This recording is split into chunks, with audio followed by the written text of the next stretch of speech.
हर दिन एक भिखारी दरवाजे के पास आकर भीख मांगता था और घर का मालिक हमेशा घर के बाहर आते ही उसे देखकर फिर जाया करता। कई बार उसके लिए गालियां भी बकता। वो कहता, तू जिंदा ही क्यों है? पूरी जिंदगी ऐसे ही भीख मांगेगा क्या? धरती का बोझ क्यों बना बैठा है?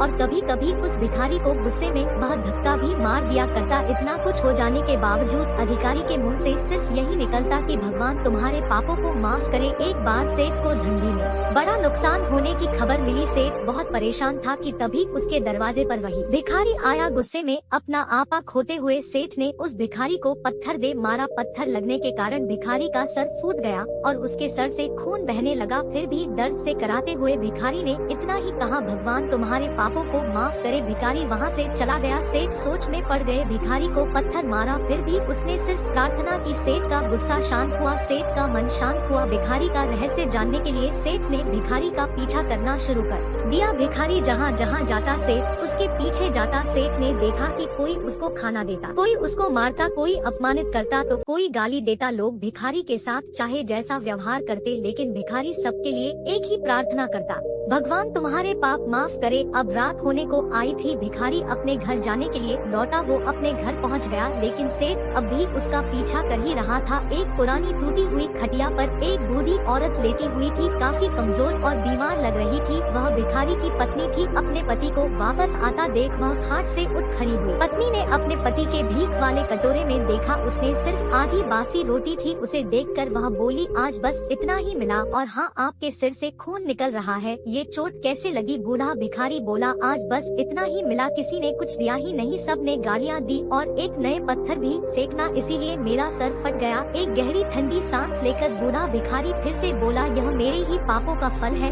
तुम्हें याद है कुछ सालों पहले हम कितने अमीर थे? क्या कुछ नहीं था हमारे पास हर चीज जरूरत से ज्यादा थी, लेकिन हमने कभी दान नहीं किया और उससे भी बुरा हमने उस अंधे भिखारी के साथ किया जो हमारे द्वार पर भीख मांगने आया करता था। बूढ़ी पत्नी की आंखों में आंसू आ गए। वह बोली, हाँ, हम उस बेचारे अंधे के साथ बहुत बुरा करते थे, उसका अपमान करते थे, उसे खाने के लिए रोटी की जगह कागज दिया करते, उसका मजाक उड़ाया करते और कभी कभी मारा भी करते। मैंने कभी उसको रास्ता नहीं दिखाए। एक बार मैंने उसके मुंह पर मिट्टी भी फेंकी थी और वह हमेशा दुखी होकर यही कहता कि भगवान तुम्हें तुम्हारे किए की सजा देगा, भगवान तुम्हारे पापों की सजा जरूर देगा। उसका श्राप सच हुआ और हम इस दुख भरी जिंदगी में आ गए। भिखारी बोला, हाँ, उसका श्राप सच हुआ, इसलिए मैं किसी को बद्दुआ नहीं देता। चाहे कोई मेरे साथ कैसा भी बर्ताव करे, मैं हमेशा उसके लिए प्रार्थना करता हूँ। मैं नहीं चाहता कि कोई भी हमारे जैसे जिंदगी का अनुभव करे, किसी को भी हमारे जैसे दुखों का सामना करना पड़े। वो नहीं जानते कि वह कितना बड़ा पाप कर रहे हैं,